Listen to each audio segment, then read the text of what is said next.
took the piece, and we asked them specifically, we said, please don't do this. You are using these records and you only have half of a story. But if you choose to tell your whole story, if you choose to share the story, then we have to share the rest of the story, which basically will force me to discuss the fact that I am a survivor of military sexual trauma and of sexual assault. And they said, we're going to do it anyway. And we said, no, please don't. And they did it anyway. And so the information was published today, despite having clear interaction and engagement and telling them that the records were illegally obtained, despite telling them that this was something that was forcing me to discuss, my my history and tell my story about sexual assault on a national stage. And so, Congressman Mervan and his cronies were definitely responsible for this. And he's going to try to deny it in every way possible. But let's be real, 40 days before an election where he's being outraised, where his numbers are slipping, where he thought he was sitting in a secure seat and didn't have to do anything. Now he's at a spot where we are continuing to gain momentum.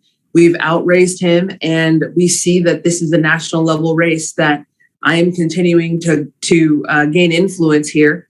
For the sake of reelection, he would force me into this position, and it's reprehensible. I can't even believe it. So the media asked me to talk about this story. They came and said, we have this information. And we gave them the whole story, and we said, hey, this is not accurate. This is not what you should publish.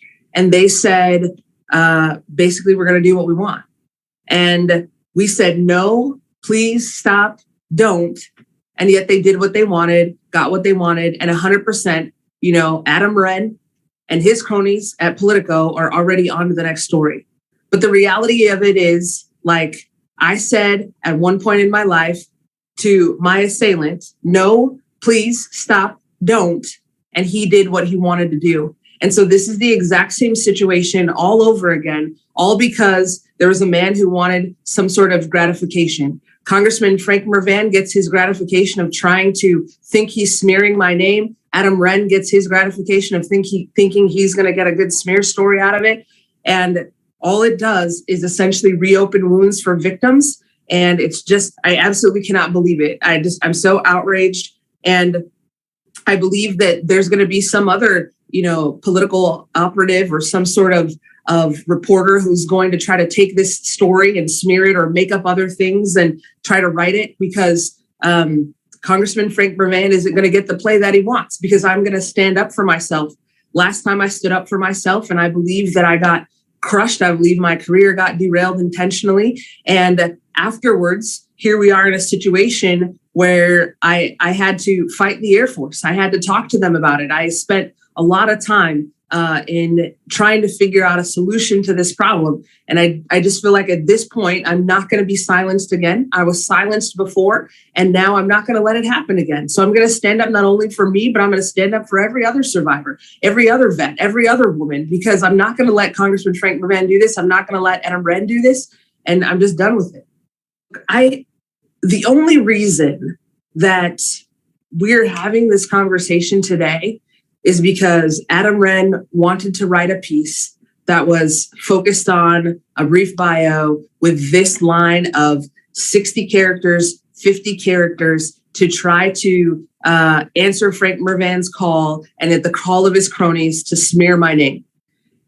And in 50 words or less, whatever it is, he has taken an experience and diminished it to a place where he can just say a clinical report of exactly what happened.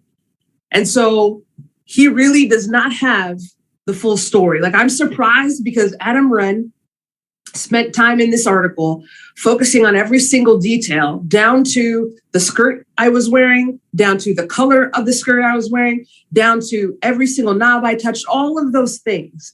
But yet he writes clinically about one of the worst days of my life.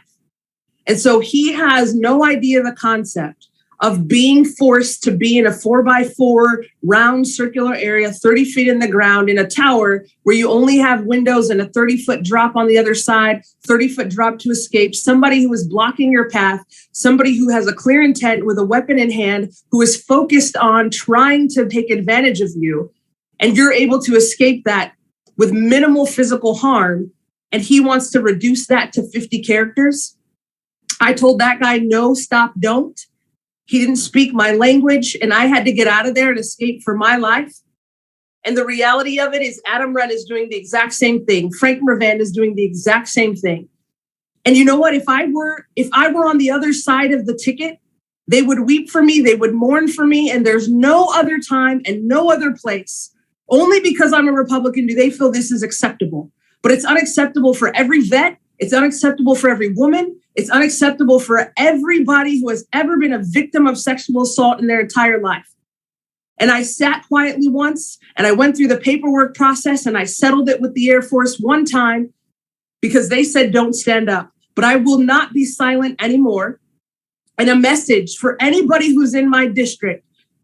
If you're in Indiana, even if you're outside of Indiana, if you're a woman, if you're a veteran, if you are somebody who has been a victim of sexual assault, I will believe you. I will believe you, and I will protect you. And that is my commitment to you. I refuse to believe that Congressman Mervan has absolutely nothing to do with this. 40 days before an election, we're all very intelligent people here. For him to release something like this is just a monstrous characteristic. It's just the hollowness and the void is just lost on me. Willing to sell all of his integrity for the sake of a reelection. You know, I'm a sister. I am a friend. I am a daughter. I have relationships with so many people. And I can only imagine if this were a narrative of his story, if this were his daughter, if this were anybody in his family, how would he feel? And the fact that he is so brazen with it is insulting. And I believe I've lost all confidence in his ability to lead. I've lost all confidence in his ability to stand with integrity. I've lost all confidence in his ability to protect the people that sit in his district. And I believe he would do absolutely anything, no matter how corrupt, no matter how ridiculous, all for the sake of trying to make sure that he can gain a seat in a reelection. If he had this data long beforehand and he wanted to besmirch my character, he would have done it a long time ago if that's what he really wanted to be about, making sure that somebody could know that I wasn't the best, most upstanding person. But the fact that he wants to release it 30 days before election clearly shows that he had a plan, clearly shows that he had time to think about it while he had the information, time to sit and consider whether this was the best plan. And he unleashed it thinking that people would look at it and say, look at her career, look at who she is, look at what she's done. But illegally obtained records forcing me to talk about a sexual assault outside of my personal timeline clearly is a disgrace. So throughout this journey, I've heavily relied on my faith. I've heavily relied on my family. I've heavily relied on my friends. I've relied on the VA, and I have gone to sessions at the Adam Benjamin VA mental health clinic, and they have been instrumental, all of those, in helping me to make sure that I progress despite the instances and circumstances that have occurred.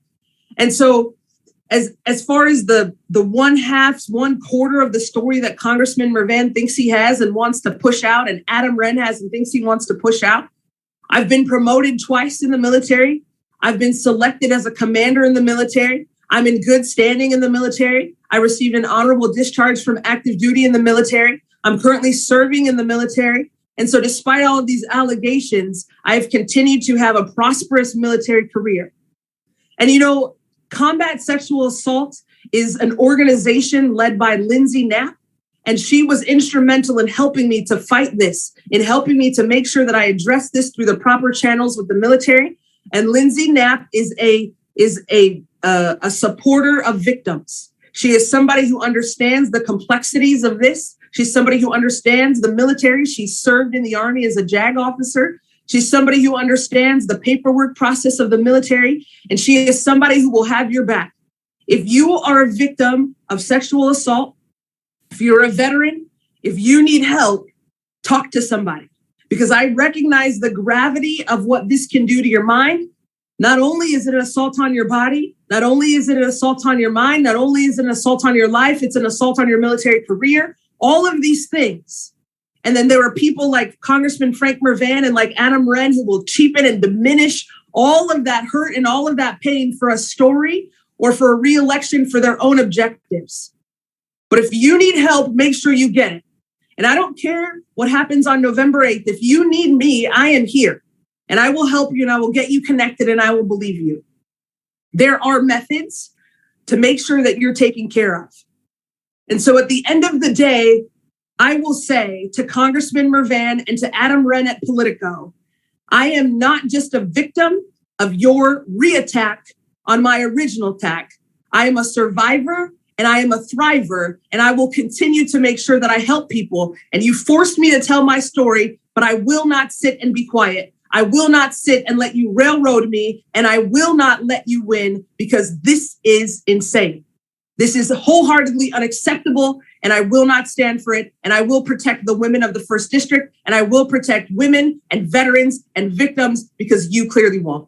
And that's what I want you to know. You did not win this time.